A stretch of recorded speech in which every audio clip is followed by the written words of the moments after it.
ከአውቶቡስ ወንበር ይልቅ የፓርላማ ወንበር በቀላሉ ይገኛል ሲሉ ቆሞ መሄድ የሰለቻቸው የትራንስፖርት ተጠቃሚዎች ተናገሩ። አውቶቡስ ውስጥ ወንበር ብታገኝም ትልቅ ሰው ከመጣ ትነሳለህ፣ ፓርላማ ውስጥ ግን እንዳትነሳ ትልቅ ሰው የለም።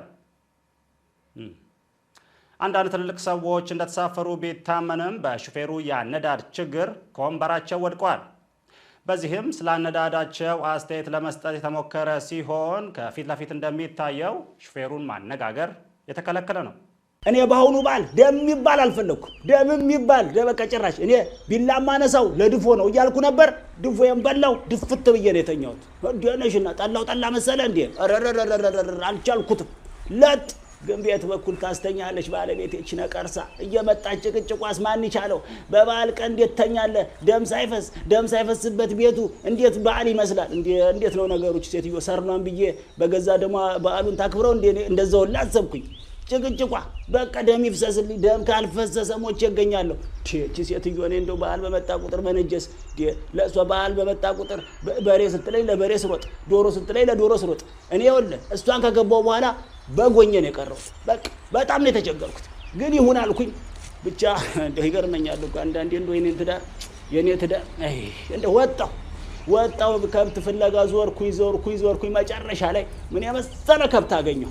ምን የመሰለ ከብት አቤት እንደው ከብት ቢሉ ከብት መሰለ እንዴ! ሱፍ ቢያርግ ታጨበጭብለታለህ። ጠላ ይፍሰስ። ለፋይዳ መታወቂያ አሻራ ለመስጠት ወደ መንግስት ቢሮ ብንሄድም ለአረንጓዴ አሻራ ከቢሮ ወጡ። በፊት ወጡ የሚባለው ለሻይ ነበር። አሁን ግን ወጡ የሚባለው እንጦጦ ነው። ተራራውም ክበቡም ላይ የፈላ ነገር የሚጠብቃቸው ሰራተኞች በስራ ሰዓት የማይገኙ ከሆነ ደማችን ይፈላል ያሉ ተገልጋዮች ውጪ በር ላይ የተሰለፉ ሲሆን ችግኙን ተክለው ሲመለሱ ባናታቸው ተክለን የጫማ አሻራችንን ፊታቸው ላይ ለመስጠት እንገደዳለን ብለዋል። ከጉንጭ ላይ የሚወርድ እንባን ወደ ገንዘብ የሚቀይር አዲስ ማሽን ተሰራ። ማሽኑ የወንዶችንም የሴቶችንም እንባ በኩል አይን የሚያይ ሲሆን ስልክ ላይ በሚገጠም ኤቲኤስ አውቶማቲክ ቲር ሴንሰር አማካኝነት የትኛውንም የአዞ እንባ ወደ ትክክለኛ እንባ ይቀይራል ተብሏል። ጉንጭ ላይ የሚፈስን እንባ ኪስ ላይ ወደሚፈስ ገንዘብ በመቀየር ለብዙ እየያም ሰዎች መፍትሄ ይዞ መጣው ማሽን ለቅሷቸውን ተማምነው ለሚኖሩ ሰዎች በእንባ የረጠበ ትራሳቸውን በገንዘብ ለማርጠብ የሚያስችል ነው ተብሏል። በፊት ላይ ስራ ማጣት እንባ ነው፣ አሁን ላይ እንባ ራሱ ስራ ነው። ሀገር በቀል ስፖርት እንዲያድግ ከተፈለገ የዩኒቨርሲቲ የመመገቢያ ሳህኖች ላይ ገበጣ መጫወት መጀመር አለብን ተብሏል። የዩኒቨርሲቲ የመመገቢያ ሳህኖች ከመመገቢያነት ባለፈ ባሉት ክፍት ቦታዎች ላይ ጠጠር በማዘዋወር ለተማሪዎች መደበሪያ ለመፍጠር እየታሰበ ነው።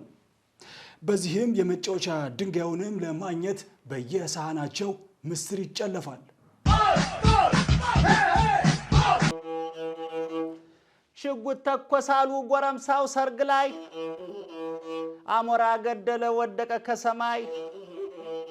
ነፍሴ ማር አሞራ አሞርዬ አሞሪም አሞራ ሙሽሪትን ስታይ መጣብ መከራ። አሁን ይጠንቀቁ ያንተ አይነት መሰሎች ወደ አየር መጥተዋል ያልታወቁ ኃይሎች፣ ወደ አየር መጥተዋል ያልታወቁ ኃይሎች። እኛም መግቢያተናል የምሪቱ ሰዎች ጁብ። ስደተኛው ወቸጉድ ተብሎ በሚጠራው ፖድካስት ላይ በአቅራቢነት የምናውቀው አቤል ምስራቅ ጆሮጌጥ ማንጠልጠል ጀመረ። በተፈጥሮ ያንጠለጠለውን ነገር ረስቶ ጆሮጌጥ ማንጠልጠሉ ወቸጉድ ያስባለ ጉዳይ ሲሆን ሁኔታው በጊዜ ካልታረመ በቀጣይ ደግሞ ቤኪ 4 ኪሎ የዮኒ ዜማ ኪሎ ላይ ደርሶ ልናየው እንችላለን እንደ ማህደር ከበላ።